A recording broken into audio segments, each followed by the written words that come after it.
Let's learn the uses of moral auxiliary verb should in spoken English. First of all, should. কোনো কিছু করা উচিত, এই উচিত অর্থে আমরা should ব্যবহার করব।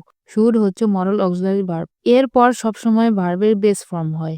Let's see some examples. আমার পড়া উচিত। I should read. তোমার রান্না করা উচিত। You should cook. তার ঘুমানো উচিত। He should sleep.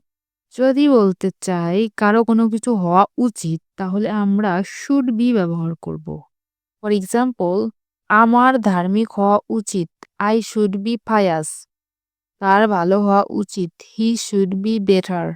তাদের ধৈর্যশীল হওয়া উচিত। They should be patient.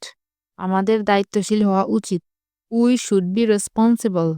কোনো কিছু থাকা উচিত এই অর্থে should have ব্যবহার করব। যেমন, তোমার একটি লক্ষ্য থাকা উচিত। You should have a goal. তার একটি চাকরি থাকা উচিত।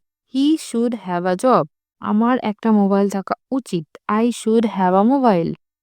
আর যদি এই সব বাক্যকে নেগেটিভ সেন্টেন্স বানাইতে চাই তাহলে should এর পর একটা not যুক্ত হবে।